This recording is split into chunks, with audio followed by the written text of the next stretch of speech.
শান্তি চুক্তির আলোচনার মধ্যে যুদ্ধবিরতি লঙ্ঘন করে ইরানে হামলা চালালো যুক্তরাষ্ট্র।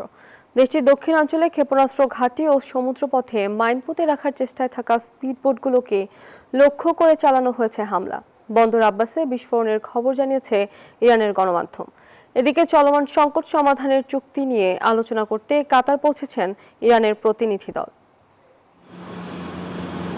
চুক্তি নিয়ে যখন চলছে টানা আলোচনা, ঠিক তখনই ইরানে হামলা চালিয়ে নতুন করে উত্তেজনা ছড়ালো যুক্তরাষ্ট্র।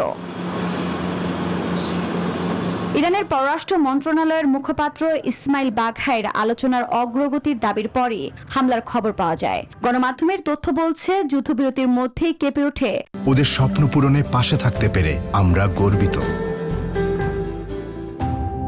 তেহরানের দক্ষিণাঞ্চলের ক্ষেপণাস্ত্র ঘাঁটি ও সমুদ্র পথে মাইন পুঁতে রাখার চেষ্টায় থাকা স্পিডবোটগুলো।